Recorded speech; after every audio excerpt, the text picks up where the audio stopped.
Ladies and gentlemen, we're here. I'm part of the Kliq, isn't everybody?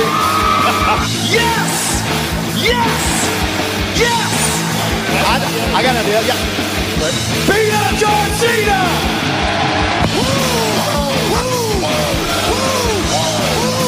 Give me a hell yeah!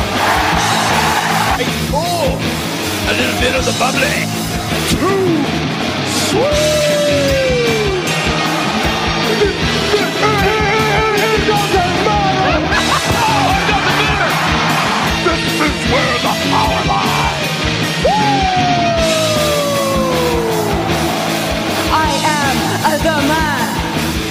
Beat me if you can! Survive! It's showtime, folks! The following episode is scheduled for one fall, and it is for your listening pleasure. This is In The Kliq. What's up, everybody? Baby Huey here, and joining me once again is my good brother from the Bulletcast. It's Philip. How's it going, man? Baby Huey, it's Saturday night. I am the Saturday Night Delight, Mr. Saturday Night. I've recently acquired a fantasy football championship and possibly even $1 million title. So maybe the Bulletcast title is no longer in my future. I don't know. I was going to say, I woke up this morning to your photo that you texted me. So it was a photo of you with a different title other than your beautiful Bulletcast championship. Actually, wait, it's my title right now, I should say. Looks better than some other ones that have been unveiled recently. And we will get into that. But also I saw, you posted a photo of you with Ted DiBiase's $1 million title. So please explain how you've been surrounding yourself with all this gold. Well, in the words of Crime Time, Shad, R.I.P., and JTG, yeah. Money, yeah. Oh my God. I just have access to these things, man. There was a picture of Jay and Silent Bob behind me with the $1 million title. Okay, good. I was going to ask you if you knew who those two guys were behind you in that photo. Of course, I only know them because they were on Degrassi. Oh my God! No, that was that. I mean, I know Jay and Silent Bob, but that was my first introduction to them when they guest start on Degrassi. Then you go watch Clerks, and you're like, ha ha. Yeah. Okay.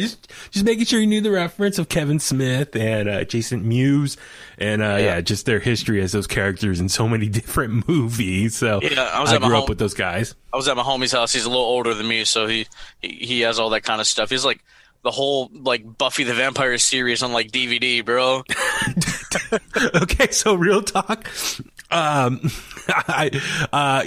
We've been broadcasting from our respective homes during this whole pandemic, and so I'm in our home office here, and I was thinking about taking the bookshelf that we have downstairs, bringing it up here and putting our old DVDs on it, because we have a bunch of great DVDs downstairs, just part of the decor and stuff, and just properly display them.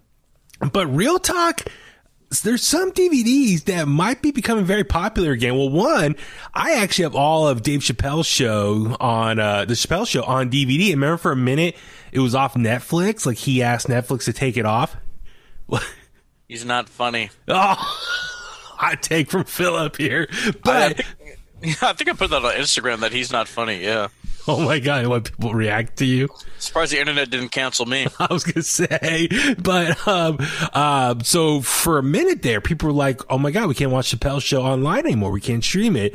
And a lot of people were like, well, if you have it on DVD, you're still good. And I was like, hey, I'm one of those people. I bought it back in the day, what was that, 15 years ago now at this point, whatever it was. It's been a minute. It's been a long time, but, 10, was it 10? No, it was over 15. I don't know.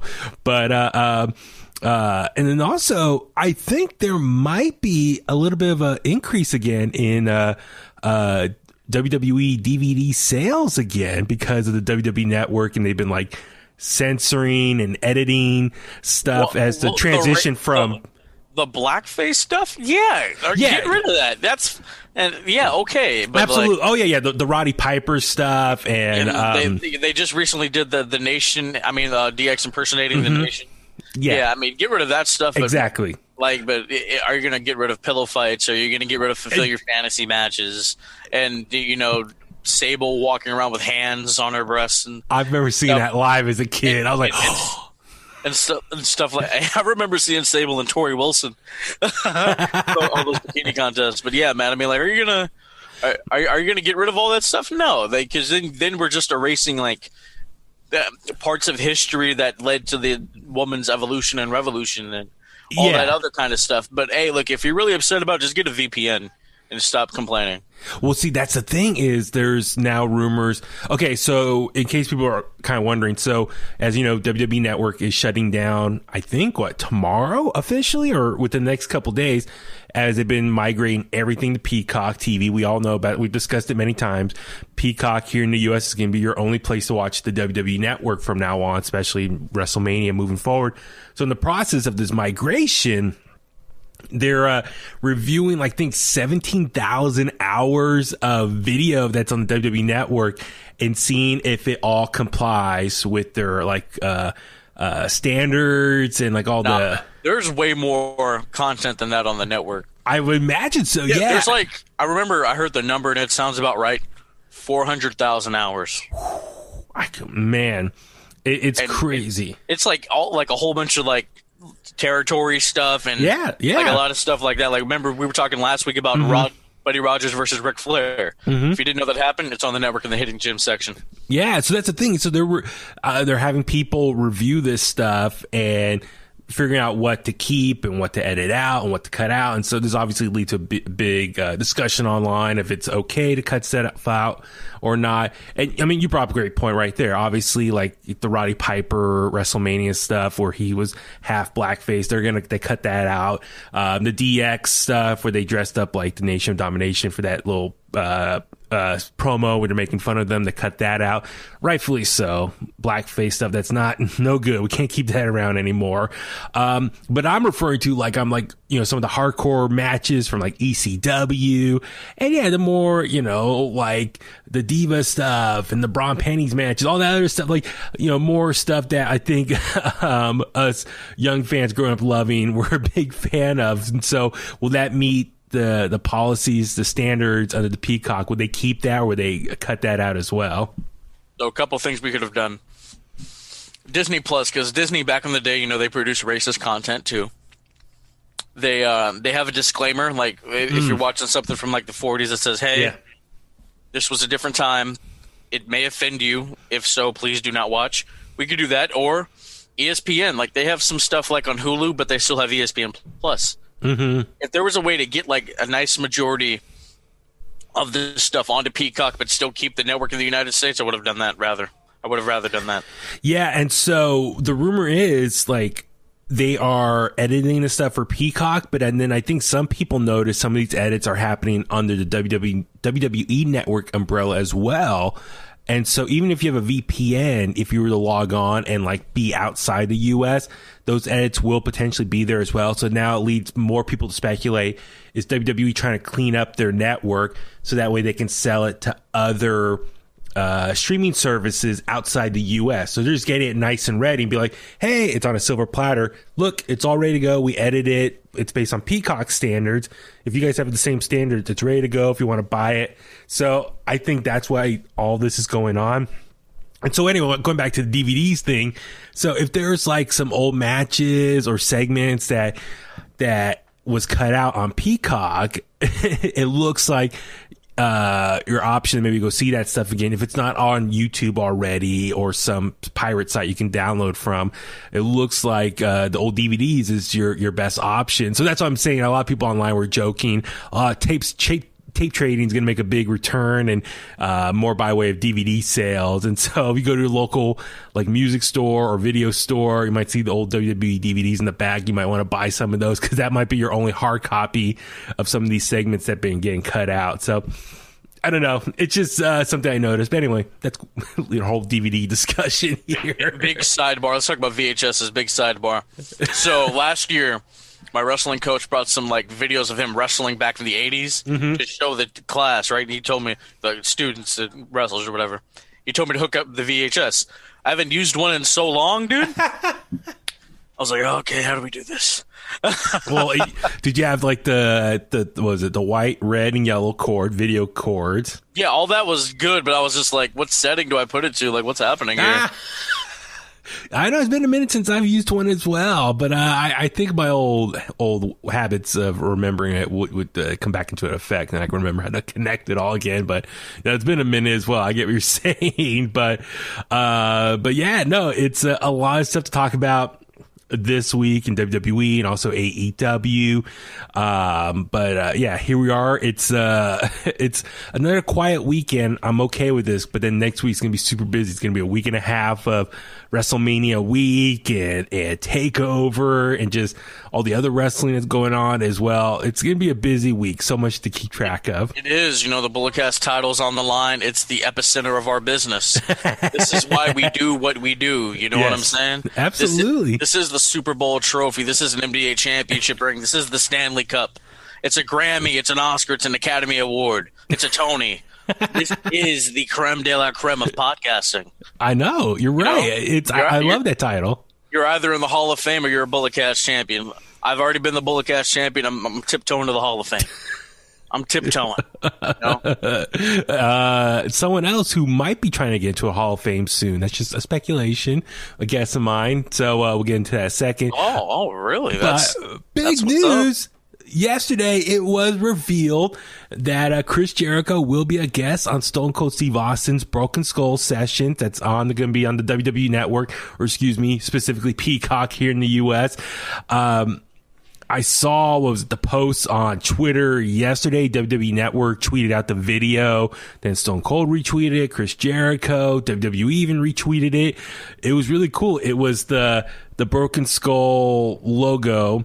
And it was Chris Jericho's old countdown clock, like he's done in the past, but it was in Stone Cold's skull and the eyes, and then the countdown 10, 9, 8. It was Chris Jericho's old countdown sound effects / music, and then the TV, the camera backs up, and you see Stone Cold Steve Austin staring in front of him, Chris Jericho across the table.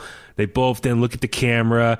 Chris Jericho has a big old smirk on his face, and yet it was revealed Jericho will be on the Stone Cold Steve Austin's show on Sunday, April 11th, so right after WrestleMania night number 2. So, man, Philip, what is your thoughts on this? Is it wrong that I might be more excited about that than Mania?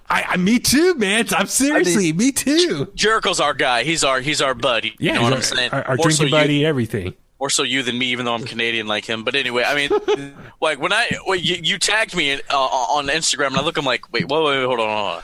I'm like, is this like some late April Fools? Me too. I thought, is this an April Fool's Day joke? But then I was like, okay, no, it's April 2nd, and kudos to them that they probably waited the day after, because if they would have posted April 1st, everyone would have thought it was just a joke. But they waited to the next day, and I'm with you. I was like, whoa, is this a joke? And then I saw multiple sources pick up on, I'm like, okay, it's not a joke. So, yeah, man, your thoughts on this whole thing just happening? Jericho's smirk was like, I'm back, bitches. No. It was cool, man. I was like, oh, my God, what's happening? And then Steve Austin, he did an interview with Sports Illustrated. Yeah. Talked about... I have the quote here, yeah, if you want me to read it. How Jericho hit him up after the Taker interview, and Austin... was like, hey, me and Chris got this idea. He texted Vince. He's like, is it okay? And Vince was like, yeah, sure. And then Austin texted him again. Vince changes his mind, especially, Chris has gone somewhere else. And Vince was like, yeah, no, it's cool. Let's do it. And so apparently this was filmed a couple months ago. But dude, was it? Yeah. Apparently it's filmed a little while ago. Oh, okay. Austin said they're going to get into everything. Okay. Well, so here, you brought it up. So I'm also glad. So yeah, as soon as this video went out, then this article from Sports Illustrated went out as well. Who actually posted this article? Oh, it was Justin Barrasso who posted this article here. So he breaks down the whole storyline here, how this happened. So Justin Barrasso's article on Sports Illustrated said Chris Jericho is returning to the WWE Network. I'm just reading some of the quotes here. Let's see. So the big question, how did this come together? And Austin said, quote, I was having a beer one night after my Broken Skull Sessions interview with The Undertaker aired, and out of the blue, Chris Jericho reached out and said, man, that was a great interview. And then I sent him back a couple of emojis, one of a beer mug and the other of an eagle. And then he called me right then and there. He added, we got to talking. I've always respected the hell out of his career, and I'm glad they're around. It gives the guys and girls in professional wrestling more places to work. I said, I'd love to have you on the show. And he said he'd love to do it. So I checked with Vince McMahon about it. And then, so Austin added, he texted Vince and said, we had this badass idea about Jericho coming on the show. Austin added, Vince goes, it's cool, go ahead. But me and Vince don't always do well with phones and texts and all that. So I texted one more time, are you sure it's okay to have Chris Jericho on the show?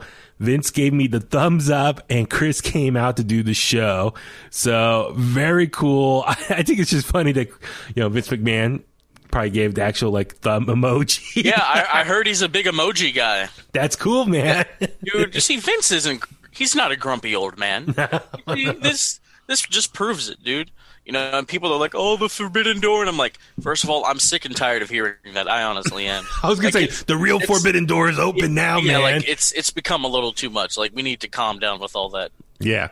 Hey, man, it's cool. It's cool. I'm really interested to hear how they talk about it, because I think this might be the first time AEW is truly mentioned on WWE programming. Well, Sami Zayn. Well, yeah. He said that, but I'm talking about in this kind of capacity. Okay. Where we know it's coming. Yeah. So it's really interesting because I thought this was filmed. I didn't know when it was filmed. My thought was maybe filmed within the last couple weeks, because remember Jericho was written off TV after the Pinnacle beat up the Inner Circle. So I thought, maybe that probably could have happened too. Oh, okay. I heard a couple months, but I'm not sure if that's true. I just wonder if it was a couple months ago. I'm surprised nothing leaked at that point. You know what I mean? If it was filmed a couple months ago, and for me, having an interview like that, having it in the can for that long, I mean, so much more info or stuff has happened in his career in the last couple months that I'm sure they want to maybe tap into.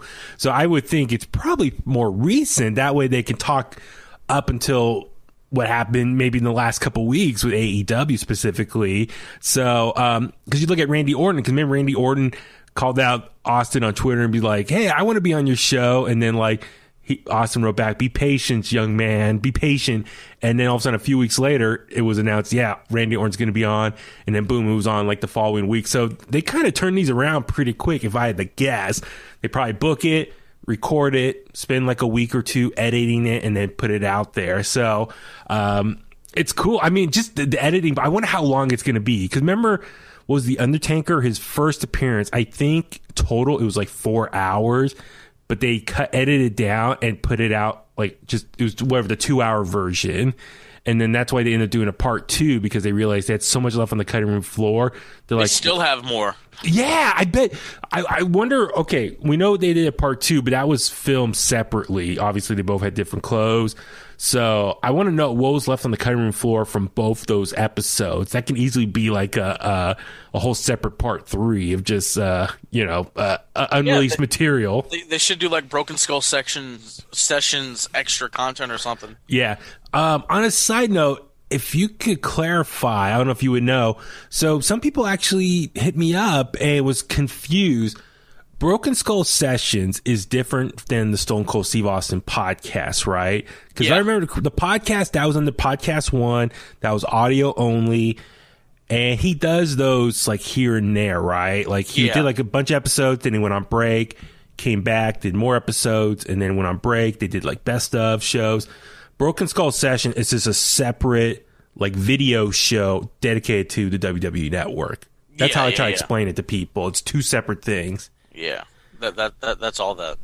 Yeah, I mean, a lot of people think it's the same thing. I'm no, it's 2 separate things, because the podcast, it's audio only, and it's usually, it's a variety of guests and stuff. Broken Skull Session is more former WWE or current WWE people. So, it's very much a WWE produced show.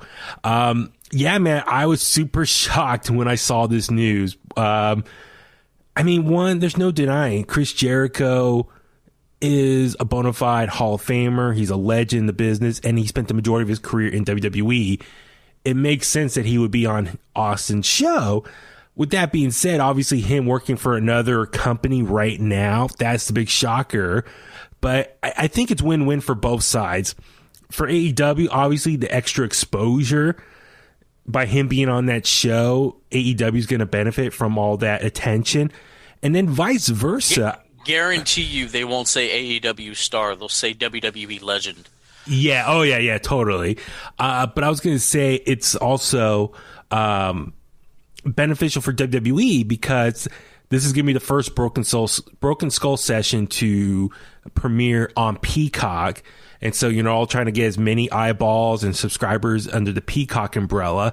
So this is going to premiere right after night 2 of WrestleMania. And WrestleMania is the big weekend where that's exclusive under Peacock. So having WrestleMania night 1 and 2 and this Chris Jericho interview, it's hopefully going to bring a lot of subscribers to Peacock. So hopefully it'll make WWE look good in NBC's eyes for this whole, new venture that they're getting into. But yeah, I'm just curious what they're going to get into. Obviously, they're going to talk probably these early years in Canada, Japan, Mexico, going around the country, all that stuff. WCW, obviously, WWE beating probably Rock and Austin the same night when he became the Undisputed Champion. They're going to talk about all that.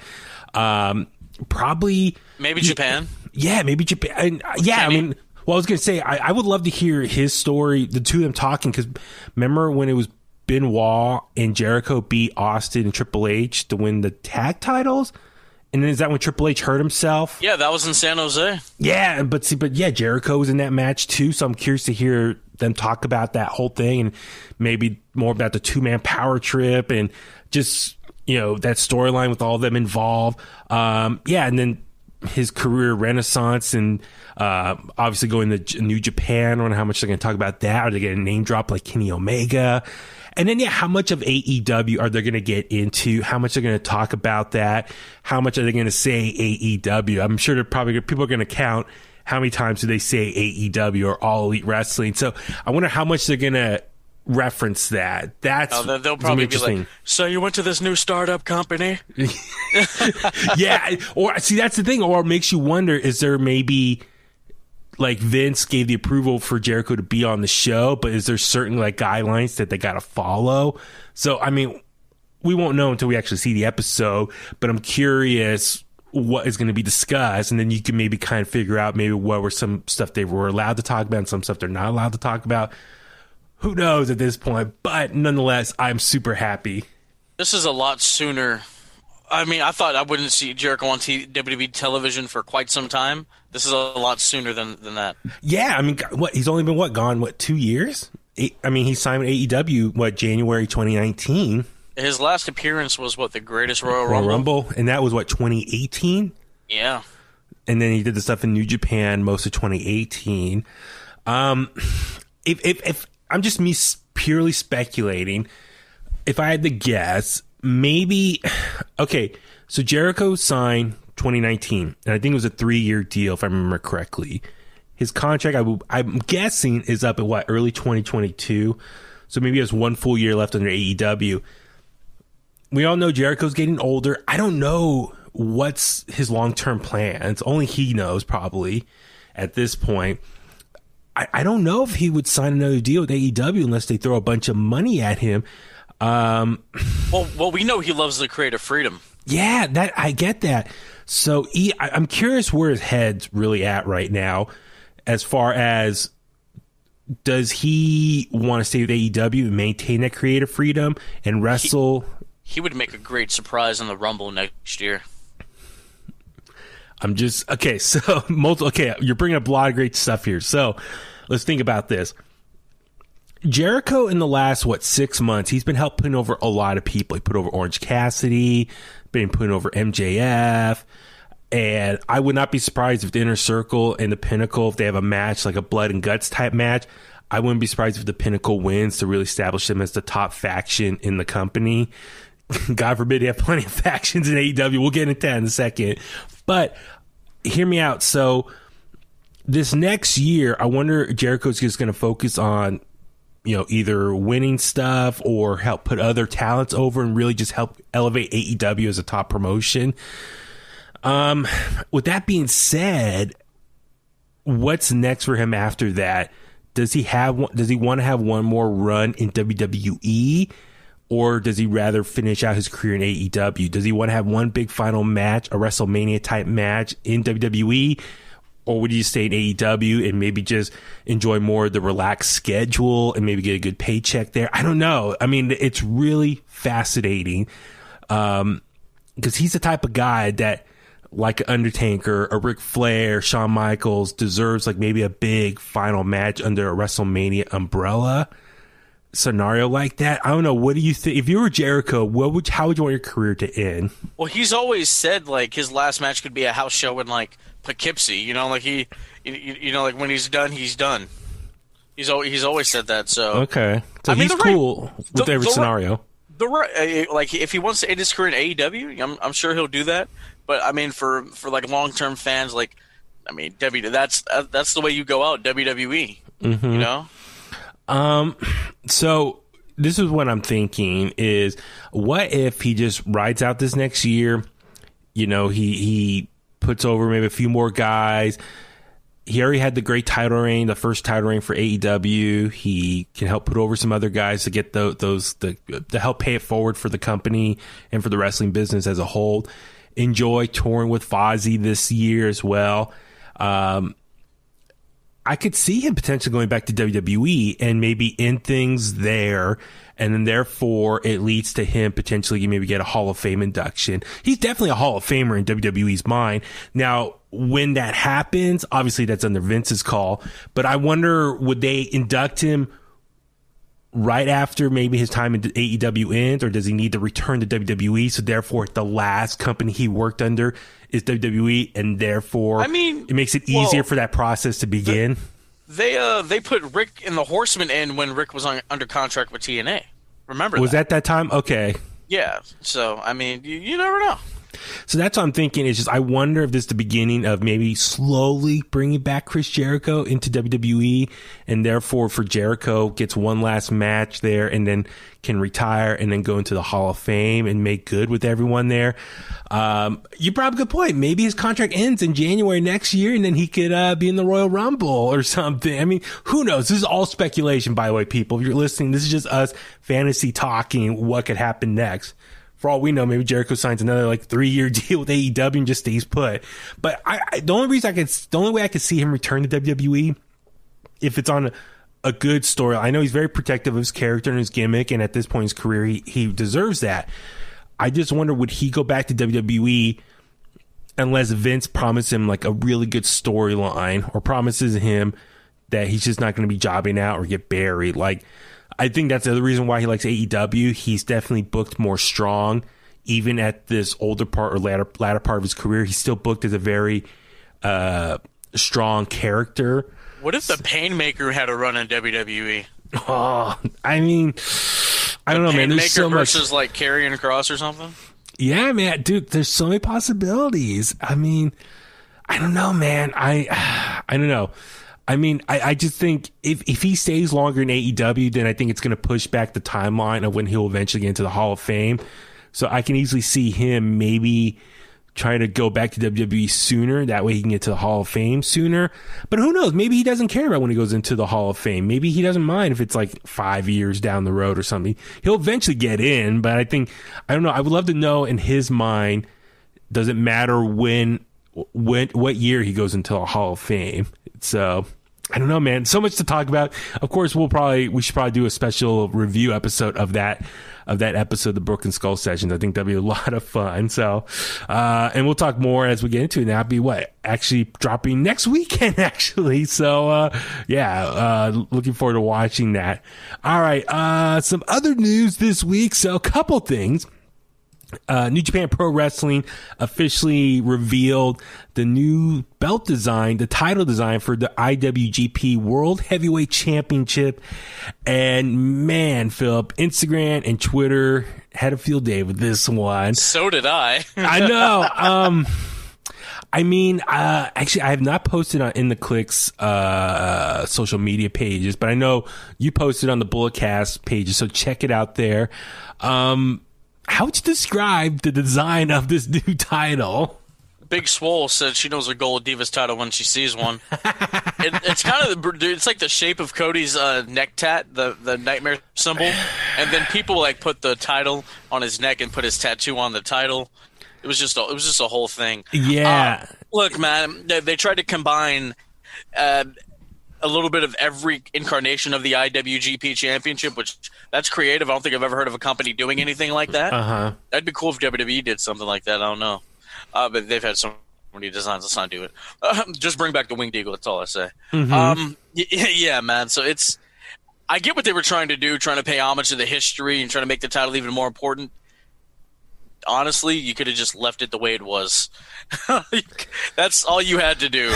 Yeah, it's I'm looking at Wikipedia about it here. So in case anyone doesn't know, so as we know, Ibushi, won both the Intercontinental and IWGP Heavyweight Championship at Wrestle Kingdom, and then it was announced soon after that it was going to be unified. Both titles were going to be combined into one, and the new belt will be called the IWGP World Heavyweight Championship, and therefore the Intercontinental and Heavyweight Championships are going to be retired. Yeah, I'm with you, man. It's this new belt design. It just looks really weird as far as, it just at a quick glance. Yeah, it totally looks like the Divas Championship as far as the shape of it. And then, I saw all the memes. You can easily place Cody Rhodes' neck tattoo right in there as well. Fits perfectly. So just a lot of people are having fun with this and photoshopping various designs of it. I mean, when I saw it, I felt like the Bella Twins theme was about to hit. I felt like I was about to hear "You Can Look, But You Can't Touch." You know what I'm saying? Shout out to them on going into the Hall of Fame, by the way. But yeah, man. I mean, and what the New Japan Strong title, that's going to be a thing. Yeah, so we'll get to that in a second. But I was just going to say, also, I saw Ibushi holding it. Is it me or the title looks a little small? Like it's a little bit smaller inside. It is smaller. I've always been a fan of kind of like smaller titles. Really? Like the territory days. Yeah, man. I think like the Southern Florida title was pretty. A little bit. Yeah. The Southern Florida title is actually the shape of the AEW Women's title. What? Really? Yeah. I've always been a fan of small titles like that. But it looks like a belt buckle that you can wear on your belt. Yeah, I think that's the original WWE title too. Yeah. Something like that. But yeah, man, just for a world championship, it needs to kind of be big. And listen, I know, new things are always tough to kind of process and listen. Anytime change happens in wrestling, people have a tough time with it. Anytime like a major belt changes designs, a lot of people don't like it at first. It's tough to, like I said, change is tough. I get why they're doing this. It's a fresh start. They're retiring one title or merging two titles together. So they're like, okay, if we're going to merge two titles together, let's have a new design completely. WWE's done that, listen, with Chris Jericho. He won the WWE and the heavyweight championship, the big gold belt, and they eventually merged that into one. Had the undisputed championship, that's like the belt design. Brock Lesnar, Eddie Guerrero, all those guys had. That was the title design that was made after they merged those two belts together. I get it. Like I said, it's tough. And this belt design, it is kind of very polarizing. It's like, whoa, you look at it. Actually shocking, my brother actually kind of digs it. I was super shocked. My brother, he looked at it and kind of enjoyed it. He thought it was a cool little throwback look to it. And, I was like, okay, I can see what you're saying. For me personally, I mean, the IWGP Heavyweight Championship, that belt was beautiful. Like, it was like almost perfect the way it looked. As far as, for me personally, I'm a fan of big gold circular plates. Call me old school. Obviously, Wing Eagle is probably the greatest championship design of all time. Not only the lineage of all the great champions who held it, but also just the look of it. It was like perfect size. It was circular gold plate with the eagle and the gold plates on the side. You know what? The Attitude Era Championship that came right after, Catch Me on a Different Day. That might be my favorite. The big eagle. Yeah, it literally was just a larger version of the Wing Eagle. I love that belt design. Austin was the first one to win it that next night after WrestleMania 14 when they unveiled it. So it's so trippy to me. Austin only had the Wing Eagle Championship belt for one night. He won at WrestleMania 14, and the next night they gave him the new title design. But I really love that Attitude Era world championship. I love it, but I love big gold plates like that. Like I said, I'm a big fan of, big gold circular plates. Call me old fashioned. There's a lot of other different belts out there with different designs and shapes. And to me, those are all kind of jarring and stuff. So anyway, this championship, I'm sure, just give it time. We'll all get used to it and adjusted to it. And we'll be like, oh, that's the belt now. We'll just forget about the old other ones. It'll just take time to get used to it. So, but at the moment, yeah, it is very jarring to look at. I'm like, oh, but I'm sure we'll get all used to it. So, but speaking of also belt design, so yeah, that did not stop there for New Japan. So on New Japan Strong this past Friday, they officially announced another title for their, for that show specifically. It is the new, so as we all know, they are next week, I believe they're going to start the New Japan Cup USA. That tournament begins next Friday. And the winner of that not only gets a trophy, but gets the first ever New Japan Pro Wrestling Strong Openweight Championship.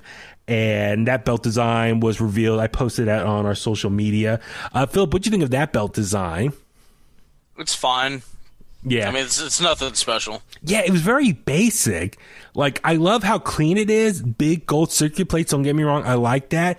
Very clean, simple to look at. But all it literally is just the logo for the TV show, New Japan Strong, on a title belt. That's all it is. So I'm like, it's a little plain to me. Like, I like the big circular plates, but I wish there was a little more detail around it. But, it's still very clean. But nonetheless, so this is an openweight championship for the New Japan Strong show. So this is technically the second championship for the New Japan America shows? Why can't the regular openweight title be defended there? You got beat me. That's like how many titles? That's legit being like, we have an Intercontinental Champion on SmackDown, let's have an Intercontinental Champion on Raw. Yeah. Like that's literally kind of the same thing. Like, it doesn't make any sense. How many belts is that total? They have 10. 10? Yeah, which, I put a disclaimer out there when I talked about this on Instagram. I know WWE has a lot of titles, but then again, they have like 4 or 5 shows. Yeah. But in New Japan, I mean, like 4 to 5 is a sweet spot for a promotion. Like AEW, like something like that, like 4 to 5 is a sweet spot. WWE, they're a conglomerate, they're a juggernaut at this point. They have all these titles. We're going to have to live with it. New Japan, you kind of had something going. Now you're just ruining yourself. You played yourself. Okay, so let's just look here. So New Japan has the IWGP World Heavyweight Championship. They have the U.S. Heavyweight Championship. They have the Never Openweight Championship, the tag titles, Junior Heavyweight Championship, Junior Heavyweight tag titles, Never Openweight 6-man tag titles, and the King of Pro Wrestling. And yeah, they have the King of Pro Wrestling, New Japan Strong Openweight title. So that's a lot of belts. I mean, it's almost like, I almost think they should maybe unify the junior and the regular tag titles, unify that into one. And then, okay, so is the U.S. title the one Moxley has? Is that the one that's going to be defended more regularly on New Japan Strong, since that's a U.S.-based TV show? Yeah. I'm getting kind of confused now. Like, they have all these titles, and like, which belongs on what show in which country. So it's a lot to keep track of. So no, New Japan, I'm getting a little confused. And so it's funny. People like to complain about WWE and all their titles, but listen, at least they have, like, as you said, Philip, they have all the shows to at least cover their bases. New Japan, not as big as WWE, and they probably have, more titles than them. So it's a little crazy if you ask me. It just doesn't make any sense. Yeah, I'm not a fan. See, this is why I don't watch New Japan. This is exactly why. Because they do dumb stuff like this. It's freaking morons over there. Who's running that? I thought Gato was doing stuff like this. Is he not the booker anymore? Like, what's going on over there? I think he's too busy just in Japan. I don't know who does the New Japan Strong stuff. Jeez, put me in charge. I will make things better over there. And the thing is, okay, they're going to unveil this New Japan Strong open weight championship, but the U.S. title is still under Moxley, and he hasn't really defended it other than that one match with Kenta recently. So they need to take it off Moxley and give it to someone else who could be on that TV show more regularly. So hopefully New Japan kind of figures things out in the near future and get all their titles figured out as well. It's a lot to keep track of. So, oh man, but yeah, no, please let us know what you think of both title designs. Go ahead and hit us up at In The Kliq on Facebook, Twitter, and Instagram. All right, Philip, let's go ahead and head on over to this week in wrestling TV. Specifically, we'll start with Monday Night Raw. And unfortunately, we saw the end of an era that happened way too soon. And I think the whole internet wrestling community was all in agreement here, and the outrage was rightfully so. It was the end of an era. It was the end of the Hurt Business, one of, if not the most popular faction going right now in all of pro wrestling. Raw started off this week. Yes, go ahead. MVP said they just downsized, that the Hurt Business isn't over, but I mean, it's basically over. Yeah. I mean, I on my recap on Thursday, I couldn't even. I just kept repeating I was hurt because I still am. Yeah. I don't know. Like, look, man. I mean, you look at these guys. You like a collegiate standout in Shelton Benjamin, who's he's approaching kind of legend status at this point. Not gonna lie, he was just smiling on TV. The young upstart Cedric Alexander wasn't doing much jobbing out on main event, eating catering. Yeah. MVP, the grizzled old veteran, you know what I'm saying? Bobby Lashley, the badass. You know, if you were to build a sports entertainer from the ground up, they look just like Randy Orton and Bobby Lashley. Mm-hmm. These four guys coming together, suited and booted, kicking ass. It was awesome on Raw Underground until that got disbanded. They beat up Retribution. Bobby Lashley, he got to the World Championship, and you know they had all the gold. You know, Cedric and Shelton were dripping in tag team gold for a little bit, or silver, nickel, whatever you want to do. And then it's just over, and I'm like, what are we doing? Why would we do this?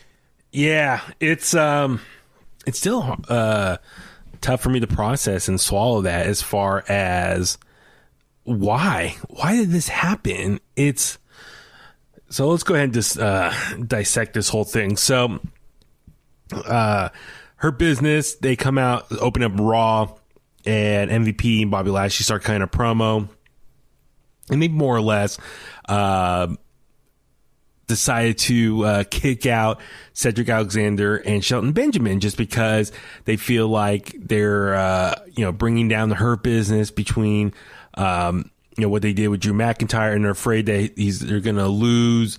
Actually, let me double check here in some of the recap here. Bobby Lashley turned his attention to Cedric and Shelton Benjamin, and he ripped them for losing to Drew McIntyre last week at the handicap match. And then MVP gave them a chance to speak, and they got upset. And I like really Shelton Benjamin here. He was getting upset and said, "Hey, don't talk to me like a little kid." He was getting into their face. He shoved MVP, and then it led to Lashley just beating up the two of them. And then ended with Benjamin and Alexander leaving as they recover while Lashley and MVP watch from the ring. So, MVP, MVP started, he promised Lashley to give a title match to WrestleMania, whoever takes out Drew McIntyre. And MVP claimed that they wanted to give somebody an opportunity as the reason they were doing this. It's just, to me, it just sucks that they're going down this whole route here as far as breaking up the Hurt Business. Like, I get it. Like, not too long ago, they were trying to build some drama within the Hurt Business. Like, Cedric Alexander was, like, being cocky and, like, overshadowing Cedric. And Cedric was overshadowing Shelton. And Shelton Benjamin kept looking at him kind of odd, like, hey, what's going on here? And it looked like there was going to be some tension there. But then that storyline kind of just dropped. And now instead, Bobby Lashley is upset at the two of them for all the issues he's having with Drew McIntyre. So what does he do? He just kicks him out. I just feel like this is a desperate attempt to make Bobby Lashley a really hated heel here. What do you think? Do you think that's the case here? Yeah, that's what they're doing. But I mean, what if Lashley gets cheered more than Drew at Mania? Then what do you do? See, that's the thing. Listen, WWE is in a tough situation. I get that. You have Drew McIntyre, who's been booked more or less a very cool, strong baby face. Bobby Lashley, on the other hand, has been booked as a really cool, badass heel. And with that being said, I think they want to control the narrative and they want Drew McIntyre to win at WrestleMania, but they know Bobby Lashley, even though he's technically a heel, he is more in that tweener status. And I think a lot of people are rooting for him, especially when he got that WWE Championship win last month. A lot of people were happy for him. And I think a lot of people do not want to see him lose that title so soon. So WWE, I think, a little bit of a panic mode. It's like, okay, everyone's starting to like Bobby Lashley now. Even though he's supposed to be a heel, everyone's loving that he's champion right now. Well, that's not going to go right with our plans. We want him to lose to Drew McIntyre. We want Drew McIntyre to be champion again. So what do we need to do to add more heat to Bobby Lashley's character? And we saw last week, he's putting the bounty out to the 24/7 division in the locker room. It's like, hey, any of you guys take out Drew McIntyre before WrestleMania. You guys then can have a match with me at WrestleMania. And then we saw that more of that this week. The bounty's still out there. So I really am upset because I really feel like this is a change in Bobby Lashley's character that doesn't make sense. It just screams desperation that WWE booked him into this corner and they're like, crap. Well, we want Drew McIntyre to win, but we know the fan base likes Bobby Lashley as a champion right now, and they're going to be upset that he's going to have a short title reign. So, okay, let's amplify the really cocky, chicken-ass heel in Bobby Lashley's character and go down this route. And how do we do that? Let's, have him desperately ask guys to take out Drew McIntyre. Let's destroy the Hurt Business, break them up. That way people will start hating Bobby Lashley. So I'm pissed that they are ruining Bobby Lashley's reputation already as a cool champion in order to put over Drew McIntyre more at WrestleMania. So I don't know what they could have done to fix this. Do you think there's a better solution they could have done with this whole thing? Yeah, they didn't have to get rid of them. Yeah, I don't know what they could have done, but they didn't have to get rid of Shelton and Cedric. Yeah, I mean, for me, it's like the Hurt Business were so cool as far as they were the new, modern day era of the Four Horsemen or Evolution, however you want to look at it. We discussed it many times why we like the Hurt Business. We like, they represent different genres and styles of wrestling and age groups. It's a great mixture, a very diverse group in that sense. And they've all been successful with the U.S. title, the WWE Championship, the tag titles. MVP's been great on the mic. All these guys have been getting like career resurgence, especially where they were over a year ago. And I think a lot of people are also sad because they've barely been around for a year. And I feel like there was so much potential great storylines they could have got into that we're never going to see now because they broke them up way too soon. I thought it would have been really cool. Maybe they could have gotten into like a Survivor Series match. I know Survivor Series as of late has just been Raw versus SmackDown. I wish they go back to more of the traditional route and maybe do like a 4-on-4. I could even see the Hurt Business. They could have done some really cool 4-on-4 Survivor Series type of match down the road. I mean, we could just go like teams of 5 strive to stay alive. That was the tagline for a little bit. Yeah. I mean, so I'm just frustrated that they broke up the Hurt Business for the sake of this storyline. And it's like they should have known better or known ahead of time. It's like, oh crap, well, we're kind of pigeoning ourselves into this storyline. And I feel bad for Drew McIntyre as well, because I think a lot of people are probably going to hate Drew McIntyre thinking, oh, WWE just wants to put the title on him again. So we're going to lose this great group, the Hurt Business because of Drew McIntyre. No, that's not what I'm getting at. I still love Drew McIntyre as WWE champion. I think he's been a great champion for the company, especially he was the champion the majority of the pandemic era, and he's been a great face for the company, especially during the hardest period ever, arguably, with the no fans in attendance. So I'm all for Drew McIntyre being champion again, but it just sucks that Bobby Lashley's going to have a short title reign, and a lot of people know that now. And it's pretty obvious. It looks like Drew McIntyre is going to win at WrestleMania, depending, especially just how this character acted, Bobby Lashley. But for me, I'm just frustrated because I don't want Drew McIntyre to get heat from the fan base because of what's happening to Bobby Lashley in the Hurt Business. That's not his fault as well. So I don't know. I just don't know how do you recover from this from both sides. Do you want to see the Hurt Business, add more new members potentially? Maybe bring back Leo Rush. That could be a possibility. So, later on in the night, we saw, we saw Drew McIntyre go around and he was calling out people and be like, he knows there's a bounty on him. What'd you think of, did you see the segment of, Drew McIntyre in the locker room where he went to the locker room and he was challenging everyone in the locker room like, hey, fight me. How come you guys are all just sitting here? Don't you realize there's a bounty on my head? And if you beat me up, you have a chance at the WWE Championship. Why is no one coming after me? If this was a young Drew McIntyre in this locker room, I would have done the same thing. I would have gone out there and kicked my ass. And I really enjoyed that promo or that part of the segment, him going back there and challenging people. Ricochet was the one who eventually stepped up. We saw Angel Garza try to make a swing. We saw Drew throw Roberto Carrillo. He went to Drew Gulak. He headbutted Drew Gulak. Ricochet stood up and said, I'll fight you. And they had a match later on that night. It was a pretty good match towards the end. Drew wins, and then Mustafa Ali comes out and attacks him, and then Drew beat him as well. So Drew looking very strong overall in this episode of Monday Night Raw. But then before the show went off the air, Drew got on the microphone, called out Bobby Lashley, and wanted him to come back out and wanted to fight him in person. And then Baron Corbin comes out of nowhere and attacks Drew McIntyre, beats him down, and Bobby Lashley comes out and puts the Hurt Lock on him 3 times. So Bobby Lashley stands tall over Drew McIntyre, and Baron Corbin staying next to him. So I think a lot of people thought, is Baron Corbin a new member of the Hurt Business?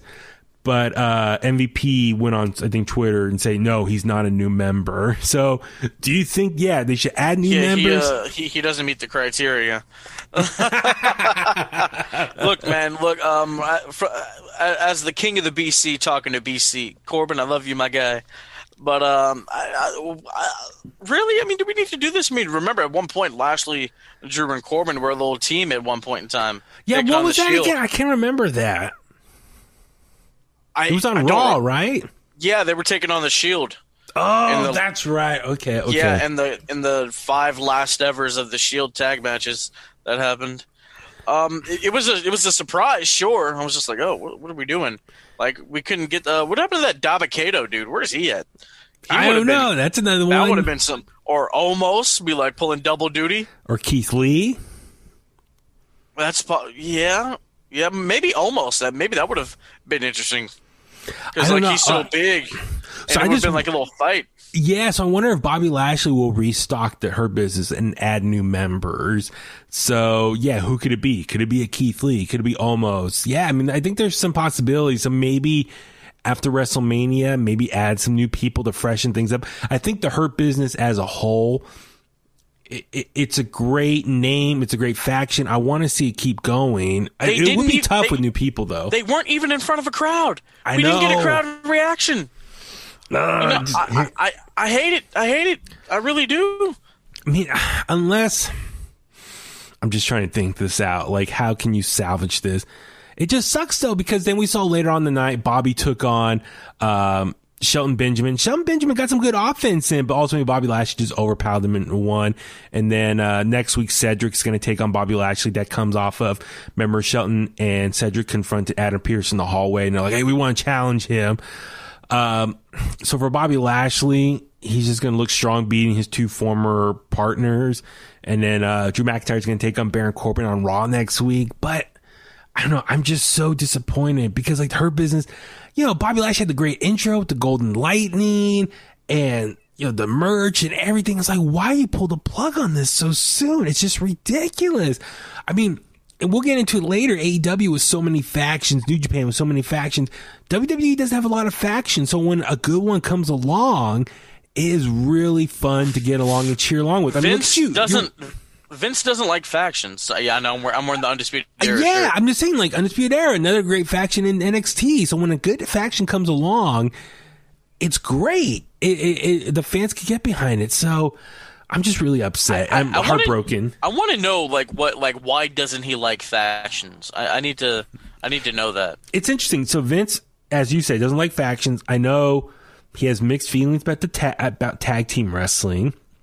He doesn't like King of the Ring, the King of the Ring he doesn't like tournaments. That's why King of the Ring is not really a big thing anymore. these are all just like things I've heard people say online, like the tag team. I mean, Bret Hart's talked about tag team wrestling. He thinks Vince is just not a big fan of tag team wrestling. What else is he not a big fan of? Like, Vince has his own style of wrestling that he's a fan of, and since he's the boss, that's the product we see on Raw and SmackDown every week. So I'm just really like mind boggled on this whole thing. Why he destroyed Hurt Business at the expense. I mean, I get it. It's just to add more heat to Bobby Lashley, to make him just a really hated heel. So that way, I'm sure for them, they don't want Bobby Lashley to get much cheering at WrestleMania, and people would cheer for Drew McIntyre. So when he wins, they'll all cheer for him. But at the same time, it sucks that they're doing this. I just want to add one last thing before we wrap up, just talking about them. There was a report that came out this week that Bobby Lashley, MVP, actually met with Vince McMahon over the Hurt Business split. And this is looking from what Cultaholic I'm reading from. But the Hurt Business, as we saw in this past week of Raw, broke up. And as we all know, fans, everyone were just upset and questioning this. But according to Fightful Select, the decision to split the group came solely from Vince McMahon. The report also notes that Bobby Lashley, MVP, met with McMahon over the move, but the WWE boss remained firm in his choice. The reports note, in part, quote, it was added that McMahon was set in his choice to fracture the group, even after MVP and Bobby Lashley were vocal, but about not being in support of the move. They had a meeting with the WWE chairman and CEO about the idea, but the latter dug his heels even more. The decision to split the group up is also said to be a blow to morale, per report. Lashley will wrestle Alexander on this episode of Raw. So, as you can see here, even MVP and Bobby Lashley, sorry, not to break kayfabe, were against this idea as well, and they tried to meet with Vince to change his idea. He was set in his way. So it sucks hearing about this report. And it's like, come on, man. Don't you realize you have a good thing going here? People like the Hurt Business. Why break them up? And now what I'm worried is what's going to happen with Cedric and Shelton? Are they going to go back to where they were over a year ago and probably be seen on TV or not being used at all? I mean, maybe they could be their own little tag team for the short term after this, but it's like, where do they go from here? That's what I feel bad as well for them. I think Bobby Lashley and MVP are going to be fine. They'll probably be still in the main event scene. But those two guys, where are they going to go? It's going to be tough for them. I don't know. I don't know. I'm just... The more we talk about this, the sadder I get. It just makes us more sad. A couple things I just want to point out. Philip, I don't know, did you have a chance to see much of the other highlights from Raw this week? No. Okay. I saw some dude forget his lines and I turned off the show. So Sheamus took on Matt Riddle in a non-title match for the U.S. Championship. Really good hard-hitting match. Sheamus actually picked up the victory, and they're going to have a match at WrestleMania.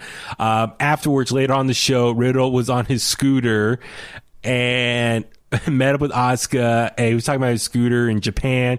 Totally forgot his lines, and it was live TV and just rolled off. So made for a very funny botch blooper moment right there. What'd you think of that whole failed attempt at a segment? That is a place of business. We don't forget lines there.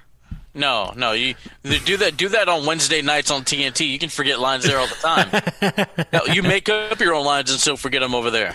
Yeah, I think this is a case of Matt Riddle. I think he's really good being goofy on his own, but when he has to remember a lot of lines, I think it's probably overwhelming. We all know he had a little too much, had a little too much of the ganja, and then he forgot his lines. Yeah, a couple things though, that really shook my head, and I was like, oh my god, why are we watching this? Braun Strowman, the whole Shane McMahon storyline, it just continue on. Before Braun Strowman took on Jackson Ryker, Shane McMahon came out with Elias and Jackson Ryker and said he had Braun Strowman's old report card, I think from the 5th or 6th grade. It was a bunch of D's, and he's just more or less saying, look at my research here. Just shows Braun's been stupid this whole time. So it was just a really pointless segment. I did not enjoy this.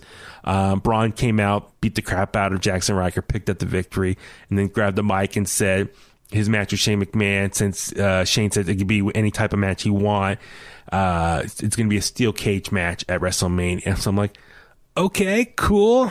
All right, just sooner get this over. Did you happen to see the Miz and Morrison's new music video for Hey Hey Hop Hop? Did you see? No. So they showed the new music video on Raw this week. It was, it was a full music video. Like, I'm really surprised they showed this whole thing. But let's just say it was just them, highlights of them jumping up and down in bunny suits on top of the ramp there at the Thunderdome. A bunch of clips of them dancing, singing. I don't know. This was just kind of ridiculous. It just seemed such a time filler for the show. And I'm just like shaking my head. I'm like, I don't care for this. This is stupid. I think John Morrison is so much better than this. I hope he one day breaks away from the Miz and goes on a big singles run himself.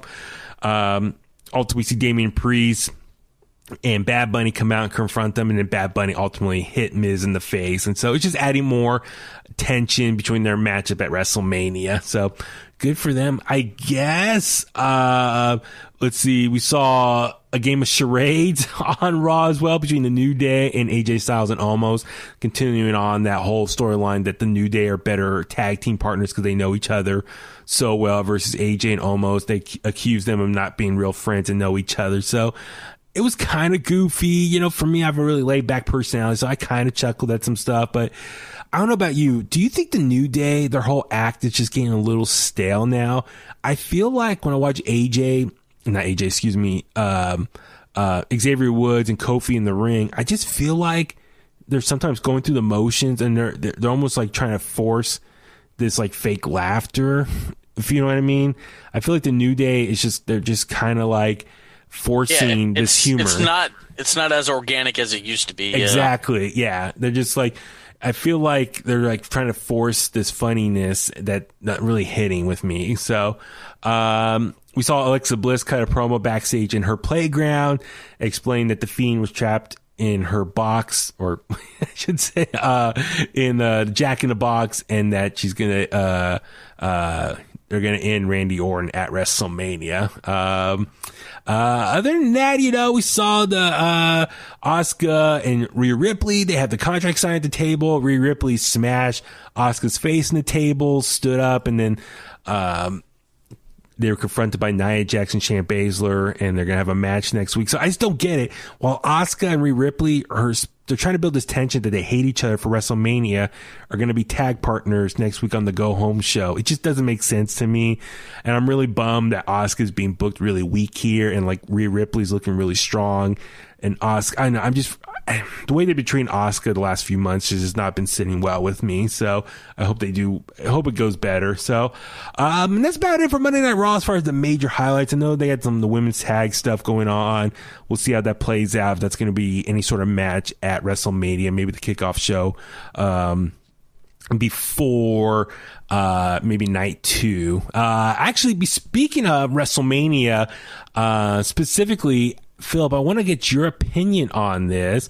So WrestleVotes tweeted out a few days ago a quote saying, hearing some interesting WWE, let's start over. Here's something interesting. WWE may not feature a match on the WrestleMania kickoff show for night 1, as the first entrance back in front of fans is being booked as a huge deal. Not decided at all, but definitely a conversation happening within creative. So that makes sense. We're so used to kickoff shows happening, having kickoff matches to get the shows going. But this is a different situation. WrestleMania this next weekend is going to be their first show in over a year with a live fan base, a live crowd. Who's that, Phil? I got the crew coming in here. You know, they recognize great talent. I'm trying to shape them into new, young wrestling fans to carry on the tradition. You know, because when I'm gone, they have to carry on the legacy. You know what I'm saying? Absolutely. Future Bulletcast champions. All right, get out of my face. I love you. I'm sorry. Keep going, Huey. Okay. So the question is, it makes sense. This is a very unique situation here as far as WWE. WrestleMania is going to be their first show in over a year with having fans in attendance. So whenever the first match of the night starts and whoever walks out to the ring, it's going to be a big deal that they're going to have people in a crowd cheer for someone. So they want to make this a big deal of who's coming out for a live crowd for the very first time in over a year. They want to make that a special deal. So I get why they don't have no kickoff show or kickoff matches on night 1 of WrestleMania, because they want to save for that whoever walks out for the first time be a big pop. So with that being said, who do you think? What you do, you get Cesaro, you get Seth Drip Rollins. Did you see the purple suit? I did. My boy's dripping right now. Okay? You get Claudio Castagnoli. You get Tyler Black from Ring of Honor. Give him 15, 20, 25 minutes. Let him tear it up in front of 25,000 at Raymond James Stadium, and let's kick WrestleMania off right. Really? See, I was thinking, it'd be kind of cool. I know there's a lot of people speculating, like, who could be the first person to walk out to the crowd for the first time and get that initial pop from the crowd for the very first time. What I think they should do? I think they should get the entire locker room outside on the stage and have Vince McMahon in front of them and welcomes everyone to WrestleMania. Very similar to the setup. Remember at 9/11, the first SmackDown after 9/11? I know that was a very different situation, very dramatic, very historical moment. It's almost been 20 years. That's crazy. Yeah, but I'm talking about more just from the look of it. How cool would it be if they have the entire locker room outside on the stage? Vince McMahon walks out, welcomes the entire crowd, says, listen, I know it's been a tough year with the pandemic, everything going on. We thank you guys, the WWE Universe, for joining us here in the stadium, but also watching us on Peacock TV, and go with his catchphrase, welcome to WrestleMania. How awesome would that be? That'd be awesome, man. Because Vince, he doesn't come out there as much because he's like, nobody wants to see an old person on TV, which he's right. But I mean, he's getting up there in age, and just to see him more, like when I was a kid, when Mr. McMahon was on TV, it was a big deal. Mm-hmm. You know what I'm saying? I'd love for him to do the whole welcome to WrestleMania thing. That'd be a huge pop. But my guess is maybe, in reality, it's probably going to be the WrestleMania host. I think it's going to be Titus O'Neil and Hulk Hogan. I think that's probably what's going to happen. Which I know. Oh man, but that's my guess. I want to know how Titus really feels about that one. I know. But I think that's probably what's going to happen, since they're the hosts of WrestleMania. They're probably going to be the first two to walk out to the live crowd for the very first time. So that's probably what's going to happen. I think, but with my idea of just having the entire locker room, having Vince come out, you kind of, you don't create any extra drama. It makes it easy. You just welcome everyone. You get the first set of people out there, get the music going, have Vince and the whole crew out there. I think it's a great way just to welcome everyone, show the entire locker room that everyone's unified. We're all on the same page. I think that'd be a great way to start the show, but we'll wait and see. So I think my other option was just Drew McIntyre, just because, he's been such a great champ for the last year. But, he'll come out there and be like, hello, you cool cats and kittens. That'd be kind of cool. Drew comes down, welcomes everyone to WrestleMania, and then leaves and gets ready for the main event, for later that night for him. So I don't know. It's going to be interesting to see who they actually decide to come out there. I wonder if there's going to be prop bets. You know what I mean? I wonder if there's going to be prop bets of who's going to be the first person to walk out. Probably the Vegas bets are up. Yeah. So, so a lot of stuff to look forward to on the next episode of Monday Night Raw. It will be the go home show before WrestleMania. So, all right, let's move on over, Philip. Last but not least, AEW Dynamite this week. I haven't done it in a while. Can I do it? What? Go ahead. AEW. I don't mind. Got the echo. Do it one more time for the Kliqsters. AEW. I don't mind. I was gonna say your mic cuts out. It does. It does cut out a little bit. It can't take the high pitchness. It can't, man. When I'm in the studio recording the album, it's kind of the same thing. It's all good, man. This week's episode of Dynamite, I'm gonna be honest, it was okay to me. I had some issues with it. I know a lot of people enjoyed this episode, which is great. Like what you like, by all means. But there were some issues with this show that I was just kind of like, I don't know if I was personally just, when I watched it, I was really tired. So maybe I was just a little more annoyed. But I was watching this and there was some stuff that happened. I was just like, I don't know about you. What were kind of initial takeaways from this show? You know what? I'm going to tell you this right now. I didn't even watch the main event. What? I still haven't watched it. You know how I felt about that. The opening match was the highest rated opener in quite some time. I know. I saw you tweet about that. On Instagram. Excuse me. That was really cool. So yeah, let's go ahead and talk about this. So the opener was Christian Cage, his first singles match in over 7 years, taking on Frankie Kazarian. A guy that they have a lot of history with, especially in TNA. I think it's their first time in the ring in 13 years, they said. What'd you think of this opening match here? It was fun, man. I love Christian Cage. I've been a huge fan of his. You know, he's the instant classic. I'm the California classic. Just came up with that right now, too. I was gonna say, good job. I'm that quick with it, you know what I'm saying? It was fun, man. I mean, obviously it was a little slow. I mean, it's been 7 years. He's 47 now. He hasn't wrestled in quite some time, but it started to pick up, and you know that you kind of saw like why you kind of saw like, okay, it's starting to come back to him. You know, the ring rust is starting to come off, and the ring awareness is coming back. But look, man, well, let's wait till like July. Let's see where he's at. Like, I'm sure he'll have multiple matches by then. You know. Yeah, no, I'm with you. Like, I know it was a little rusty. He was a little slow reacting some spots, if I remember correctly. But he was selling his ass off for Frankie Kazarian. I will give him that. Also, what was I going to say with Frankie Kazarian? Between the two of them, I know they have history going back to TNA. It was a really different match. It was a very more traditional wrestling match, a little bit slower pace. And compared to like the other matches that we see on AEW, it was different. And, you know, and I saw Chris Jericho. I heard a clip on his YouTube page. He had Christian Cage on his podcast this week, and Jericho praised Christian, said like he loved their opening match. He thought it was such a more old school match from like the 90s and early 2000s.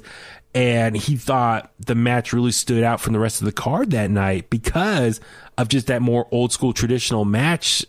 You know what I mean? So that was really interesting to hear that as far as from them too, and how they really praised it. And Chris Jericho said that's the great thing about AEW. It's like a buffet of different styles of wrestling in one episode. That's true. I haven't had a chance to listen to that yet, but I'm excited to, man. I mean, like I said, man, like the Christian, he's so underrated, bro. Like, and you know, like I've heard anytime you get in the ring with him, it's like having a night off because it's just so easy for him. And he was selling his ass off, and he was making Kazarian look really well. I have children looking at me because they think I said a bad word, but but yeah, man, it was really solid, and I can't wait to see him get in the ring with like I think him and Darby would be something interesting. You know, Ethan Page versus Christian Cage. I'm down for that. Yeah.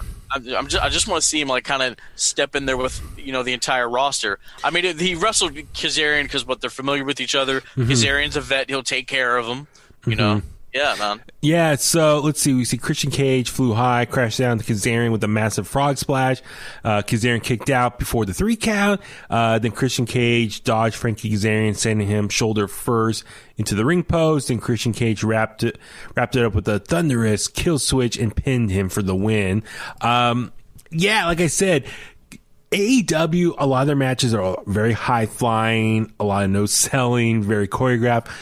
This match, for me, I'm like, oh my God, it's so different than we're so used to seeing on AEW every week. So that's what was such a fresh, a breath of fresh air, is it was a more old school traditional match.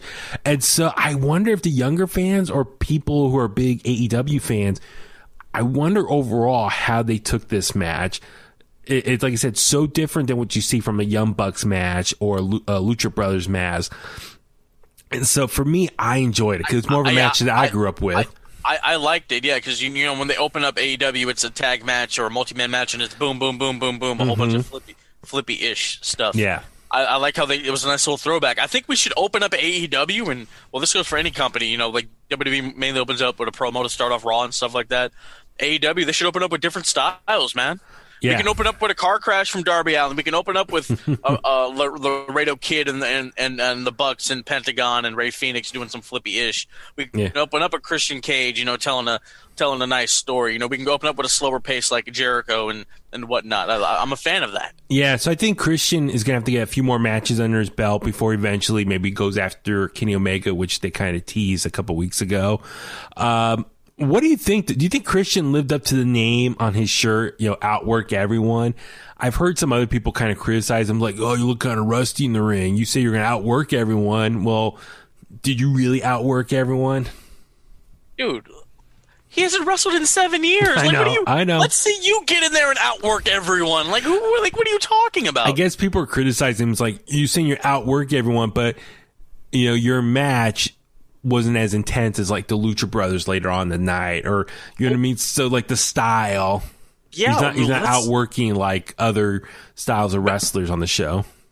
I mean, well, yeah, that's really a whole bunch of flippy stuff. Are they really telling a cohesive story? Exactly. Christian was working his ass off while telling a story. Exactly. I'm with you. So, no, good point. I'm glad you brought that up. So, next up, we saw a video package. Sting and Darby Allin walking. They more or less just call out Matt Hardy and says he has to pay off people to earn their respect. So, obviously, it's going to lead to something between all of them. We saw a video highlight of Jade Cargill play. And Jade Cargill said she knew she had Red Velvet shook. Quote, "You keep talking week after week because nobody can be me because I'm that woman. I am that bitch." I was like, whoa, okay, so. Yeah, she went a little hood, you know what I'm saying? She said, because I am that. I can't. There are kids in the room. I can't say it. I know, but yeah, Matt, being responsible and whatnot. I know. Oh my god, I loved it. I enjoyed it. It was quick, short, concise, and to the point. Yeah, no, Jade Cargill. If they handle her correctly, she's going to be big for them. I really think so. Dude, I want to see where she is by like All Out. I really do. Yeah, I'm with you. All right. A segment, or I should say a match that I would love to get your takes on. It was an exhibition match. Special guest referee Arn Anderson. It was Cody Rhodes taking on his, quote, best friend QT Marshall. We talked about this last week. It's an exhibition between the two of them. I'm okay. So Cody even said that, when this match was going to happen, that Cody was going to hold back. He was not going. If he had opportunity to get a figure 4 leg lock on him, he was going to let go. If had opportunity to do the crossroads, he was going to not do it all the way through. And that's more or less what we saw. Cody Rhodes kind of condescending, open up the ropes to let QT in the ring. Cody was not taking it too serious. QT was trying to be more serious here. I mean, well, you look at it. I mean, QT didn't even get an entrance, and I like how they addressed that. Yeah. Cody. Jobber's entrance. Yeah, Cody Big Pyro. I know, right? Big Pyro Rhodes. He's also one that has a lot of drip. Yeah, man. We talked about this. You, Tommy, and I last week off air. I put it on Instagram. They're kind of do like the Bruno Sammartino, Larry Zbyszko angle, which I get. I kind of get it a little bit, but I mean, you look at it. Sammartino was way older than Zbyszko. Yeah, a couple years older than Cody. Yeah, but they're trying to do it in the aspect of where Cody's the big star and QT, well, he may be a better worker than Cody, quite possibly. They have more experience in the business. He's not viewed as a great mind for the industry like Cody Rhodes is. Yeah, it's very interesting because now I'm starting to see what is this long-term story that they're telling. We'll get into that in a second because you posted on Instagram Jake the Snake Roberts and Caesar, all that stuff. Let's get to that in a second. Let's save that for the very end. So, Cody's kind of half-assing it. Ultimately, let's look at the finish here. Let me see. QT stood up, slapped Cody in the face. Cody ducked a diving crossbody from QT Marshall, who then rolled out, whose momentum rolled him out into the floor. Dustin Rhodes patted QT on the back, but QT knocked Dustin's hands off him. Cody helped the ropes while QT returned the ring, and then whacked QT sucker Arn Anderson with a cheap headshot. That was a nice bump. Yeah. Arn still got it. And then QT rolled out the ring as if he just gave up and was walking away. The Nightmare Family, which, by the way, I thought was pretty cool. It was a mixture of the Nightmare Family and, like, students from the school all lined up around the ring. So we see the Nightmare Family jump into the ring. Suddenly, Aaron Solo hit Billy Gunn of the Gun Club with a steel chair as Billy was checking on Arn Anderson. We saw ex-Olympian boxer Anthony Ogo. Is that how you pronounce his name? Adobo? it says Ogo, O-G-O-G-O. Ogo Adobo. Ogo. He started clearing the ring of the wrestlers, knocking Billy out of the ring with one of his devastating strikes. Aaron Solo was choking out Cody with the chair, and then he struck Dustin Rhodes with it. Nick Camarato, that's the big hairy guy. Another student of the Nightmare Factory grabbed Lee Johnson. QT Marshall motioned at the ring, instructing Camarato to follow his command. Camarato powerbomb Lee Johnson on the entrance ramp. That was a nasty bump. Like, he fell really damn high onto that hardened surface out there. I thought he was going to hit his head on that step for a second. Oh, he kind of looked back to protect himself. QT Marshall smiled with satisfaction. He walked over to Arn Anderson and crunched the Enforcer's arm across the steel ring barricade. QT decimated Dustin Rhodes with a pile driver on the steel ring steps. QT ordered Camarato, Solo, and Ogo, I think that's pronounced his name, to get Cody. They held Cody back while Ogo dropped Cody with the left strike to the body. They rolled up Cody. They rolled Cody up to QT Marshall before he could swing the chair. Cody's arm. Red Velvet ran out, pleading QT to stop. Man, that was a very intense situation there. So it looks like QT Marshall has his own faction of students who are like breaking away from the rest of the group. No, you know what? I should do this like when wrestling season comes back. I should take like my kids to go up against the other coaches and some other kids. Okay, so here's my thing. This was a swerve, bro. Yeah, no, it was very shocking. It looks like a little bit of a civil war is happening, I guess, amongst the Nightmare family. You got Team Cody and his students versus QT Marshall and his group. Just had a thought. What if AEW swerves us completely and puts this in War Games instead of the Pinnacle and the Inner Circle? Blood and Guts. Yeah. Dude, okay, so here's my thing. I haven't seen no one else say this online, so hopefully maybe I'm the first one to make this observation. Did Cody and QT Marshall watch Cobra Kai on Netflix and got the idea of taking like a school and divide it in half? Because have you seen Cobra Kai on Netflix? Do you know what Cobra Kai is? It's a Karate Kids show. I've heard of it. I've heard it. People love it. I have yet to watch it. Okay, so I watched it. That's something they've done. So on the show, Cobra Kai, it's almost oh my God, what's his name? Oh my God, I'm totally blanking. The bully, Johnny Lawrence. He is it Johnny Lawrence? Oh my God, let me double check here. Oh my God, before people are listening. Are you talking about one of the Lawrence brothers? No, oh my God. No, William Zabka. Yeah, his character Johnny Lawrence. Yes, I'm right. Okay. He opens up Cobra Kai. He has a bunch of students. His old sensei comes back, takes over. He starts recruiting even more like bullies from the high school, and then the Cobra Kai class grows bigger. But then he forces Johnny Lawrence out and all of his original students out, and they got to start a separate faction, a separate school. So there's 3 schools, not to get too confused and convoluted. There's 3 schools on Cobra Kai now. 3 in Daniel LaRusso's team of students. So there's 3 different teams here.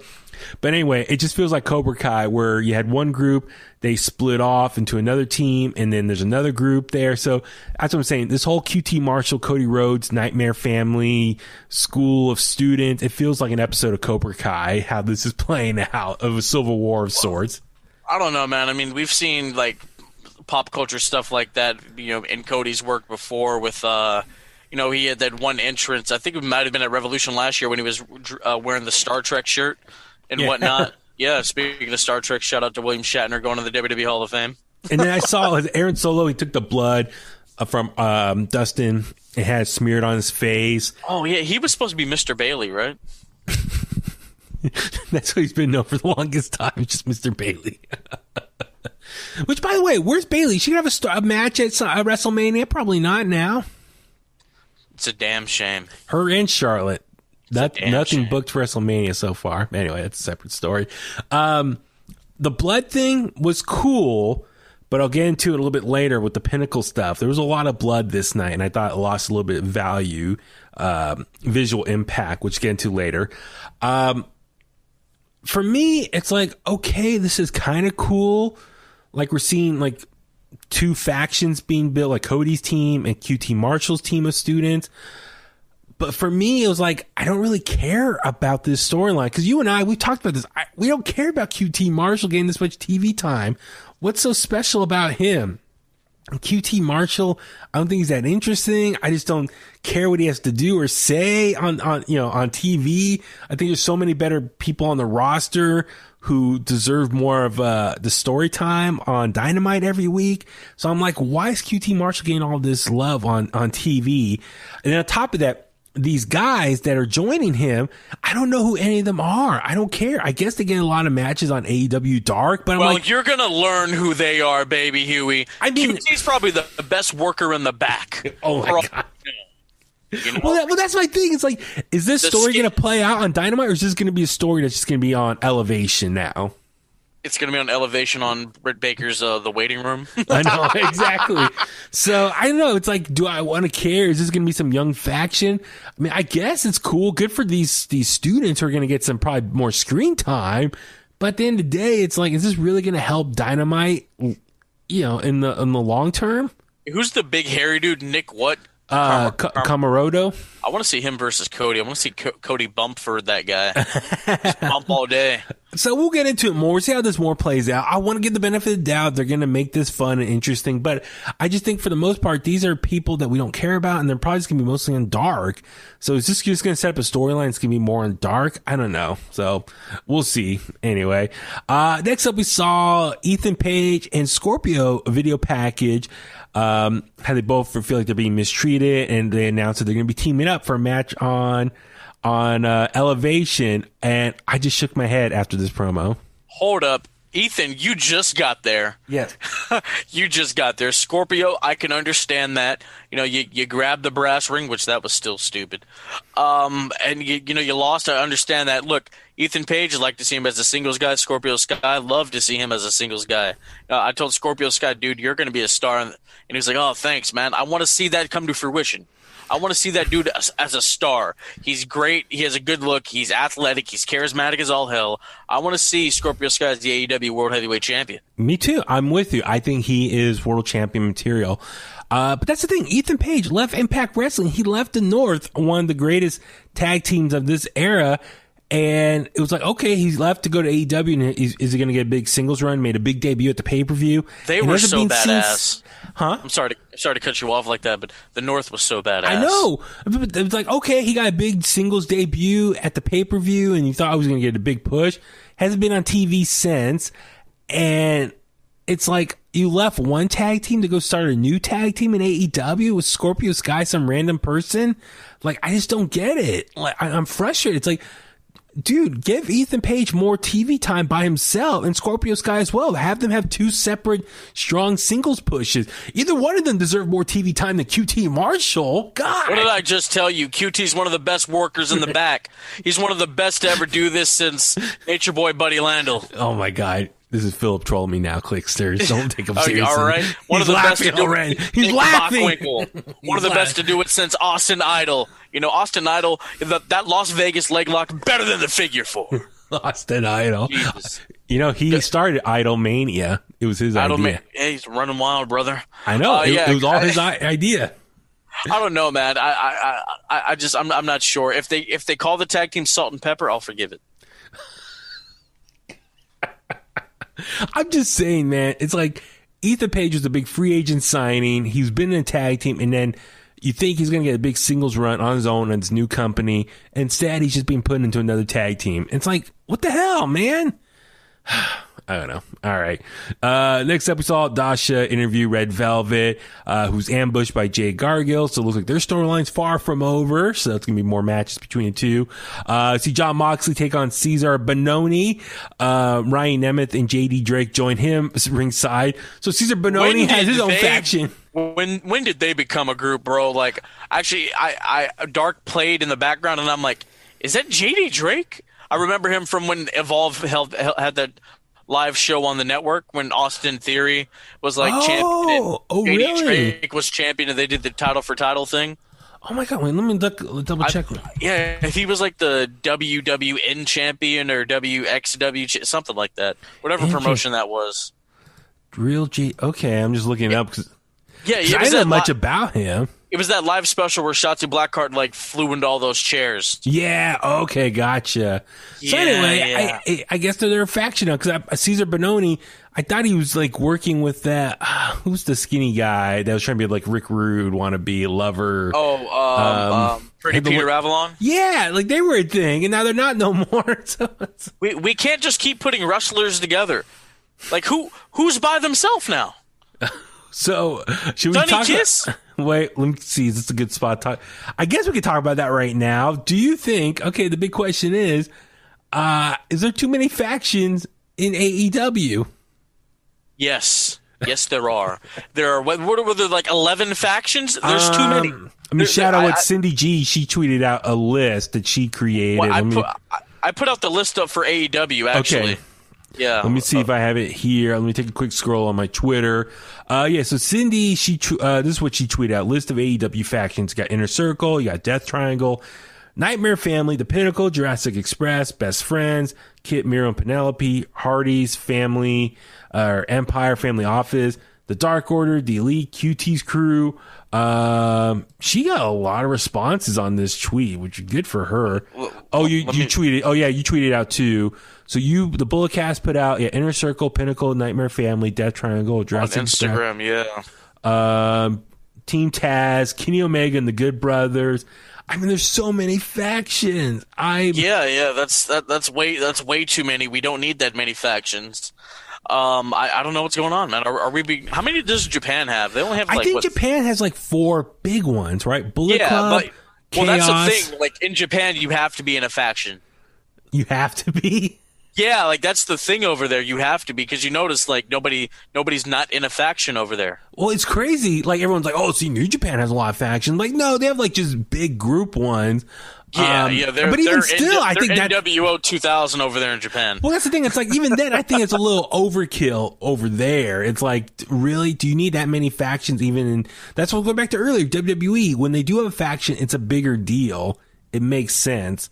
It's more impactful. But yeah, AEW is way too many. Like, I just don't get it. It was like, this is way overkill. It's really saturated. What happened to the days of just being a badass solo babyface? Look at arguably one of the greatest of all time, Stone Cold Steve Austin. He was never in a faction. He just kicked ass on his own. Sure, he did join the Alliance at one point, but that was just part of the storyline. But he's always been on his own, kicking ass. That's true. I think the days of Austin, like baby faces like that, or even Hogan to an extent. Yeah, Austin, Hogan, and Rock, who was a massive baby face, who was on his own. Yeah, I think those days are kind of over. It's a shame. Well, I thought Hangman Adam Page could have been Austin 2.0. Badass. Actually, no, he was about to be James Storm 2.0, because if you think about it, James Storm did his gimmick in TNA. Is that what the drinking and the cowboy look? Yeah. Okay. Shout out to his 1000th match, by the way. I know. It was cool. His old America's Most Wanted tag partner Harris showed up. I mean, I love beer, money. I love that. But hey, America's Most Wanted, I was a fan. Yeah, dude, that was the OG, the original tag team for him. Yeah. He's been one of the great tag team wrestlers of all time, arguably him and hands down. Yeah, I like when we start talking about James Storm. I know. I mean, they have a work relationship with Impact. It's okay. He should have TV time than QT Marshall. God damn it! What have I told you? So, QT Marshall, like honestly, like he could, like if he was wrestling back in the '80s, he'd carry Ric Flair. I said it.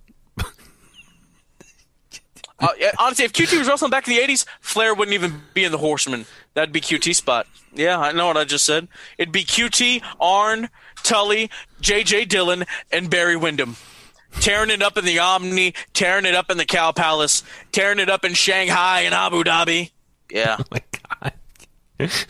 It's getting late. You're tired, Philip. You're just ran. So next up, we saw Moxley take on Cesar Bononi.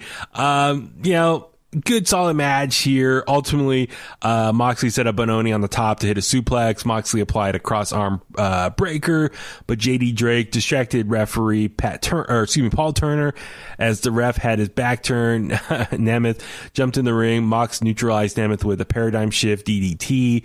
Bononi grabbed Mox with the pump handle, but Mox escaped and transitioned to the rear naked choke. Bononi dropped to the mat, losing consciousness, and the ref stopped the match. Your winner, Jon Moxley. So good for him picking up the victory here. But yes, way too many factions. They need to stop it, like break some of them up, or like maybe they should have some matches where these different factions go at it and losers have to break up, and like everyone's got to be more singles pushes, or maybe have a big tournament of factions. That'd be dope. And you lose, you have to break up and have a singles run again. Next up, we saw MJF backstage with the Pinnacle. They want to give him a gift. Got him a personal interior decorator to spruce up their backstage lounge area. I love this whole segment. MJF was like, we got to get rid of the stench in here. Opens the bathroom door. We see Chris Jericho in the Inner Circle standing there. I love how MJF shut the door and says, we need to leave. We need to go. It's like, we need to get out of here. And they run out the other door. Jake Hager standing there, and they all jump in, and the Inner Circle starts beating the crap out of the Pinnacle, go over the place. Sammy Guevara did his finisher on Sean Spears, slammed the door on his head. One of the guys in the FTR started busted open, bleeding, and this is what I was talking about earlier. He's bleeding. Which one's the bald guy? Dax. Harwood. Yeah, he's busted open, bleeding. At his. Did you see his scar, like his stitches? Yeah. Well, then, Santana Ortiz, he had the blood on their shirt, and that's why I meant earlier, as far as, okay, we saw a lot of blood on this episode of Dynamite, and I thought it lost its visual impact because you see blood earlier on Solo after beating up Cody and Dustin. Honestly, I was so invested in the Inner Circle thing, I forgot that even happened. But you get what I'm saying? There was two segments with blood being used, and so I'm like, it kind of oversaturates the impact of blood being used.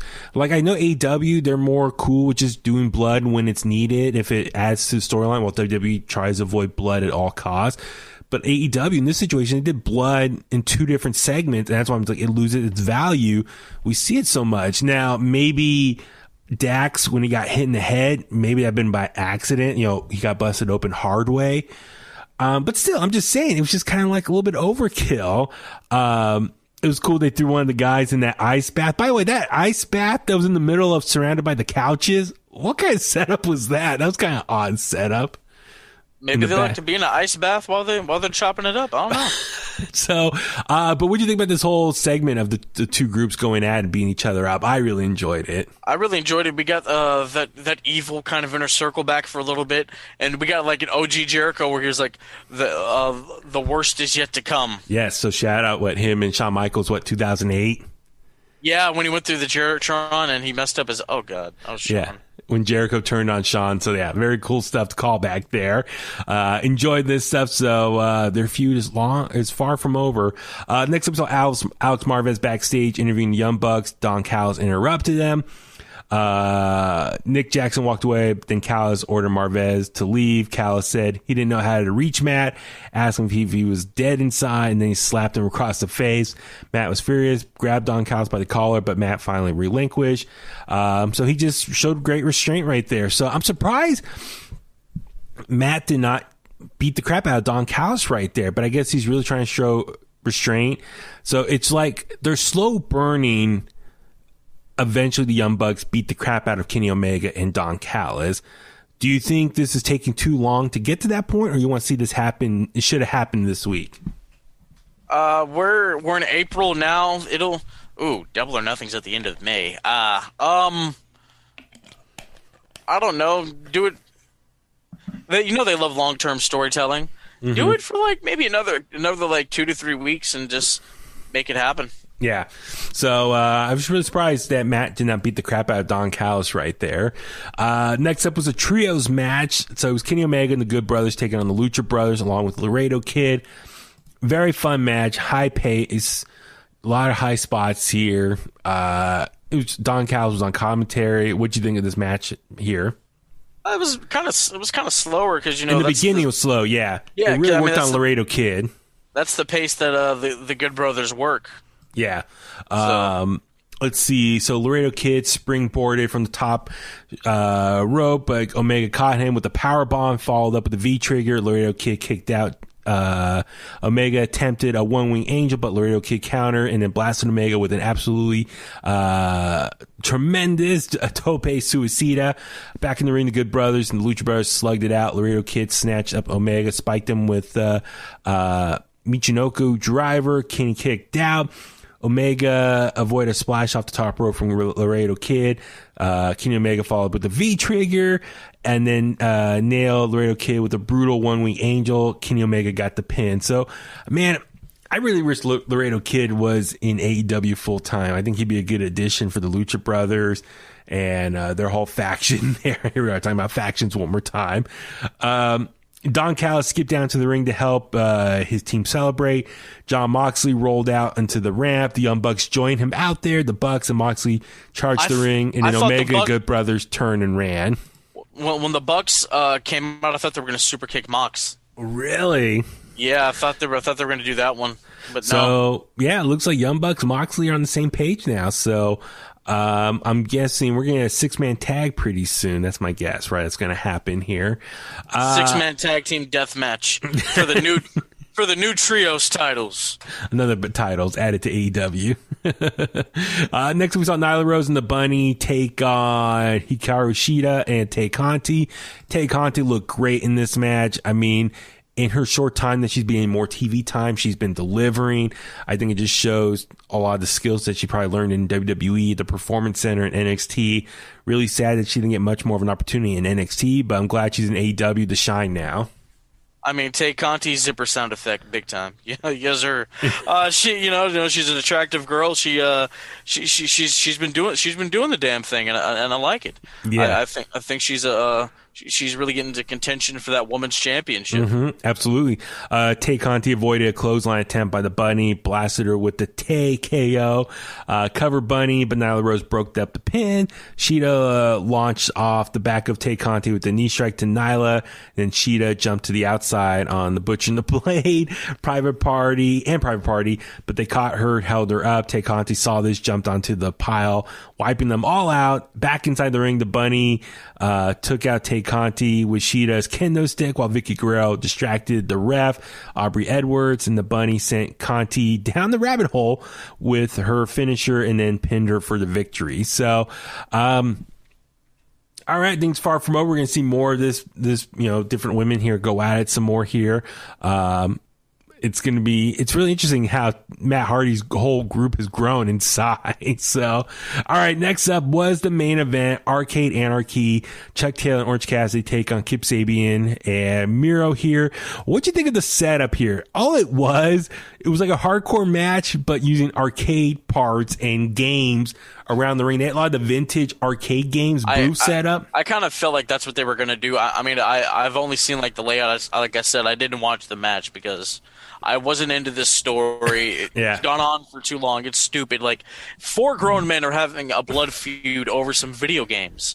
Like that's stupid. I know. The match was okay. It was entertaining. It had its funny moments. I don't think it was as good as their parking lot street fight with Santana Ortiz last year.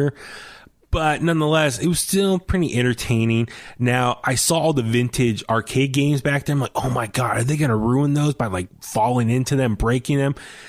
To be honest, they had them there, I think, just on display. But they had a bunch of these like, look like fake games, arcade games, carnival games, look like they just made by hand. And those end up being the ones that they were used to fall into or throw each other into. So I'm like, okay, thank God. So the vintage ones, whoever loaned those for the night just for on display to fill up the side of the ring, it was cool. Ultimately, so the finish here, a lot actually happened here. So Orange Cassidy ran in with a beach break on Kip Sabian for a near fall. Cassidy followed up with the orange punch, dropping Sabian. Cassidy tried to pin Kip, but Penelope Ford pulled ref Aubrey Edwards outside the ring. Orange rolled to the outside where Penelope kicked him with a low blow. Penelope pulled off her belt and was about to whip Orange Cassidy, but then Chris Statlander popped out of the prize crane machine and shoved Penelope Ford. So welcome back, Chris Statlander, who's been out for a long time with a knee injury, if I remember correctly. Statlander dropped forward off the apron. 2 of them crashed through the air hockey table. Miro swung a chair at Cassidy and Taylor. But then we saw Trent's mom, Sue, pulled up in the van. Trent returned. The best friends are reunited.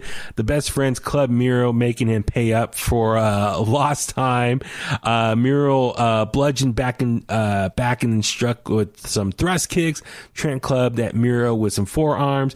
Miro waved to Sue and then approached the minivan. Trent came to his mom's rescue. Miro chucked an arcade machine at Trent, but Trent dodged it. Trent cracked Miro in the head with a chair.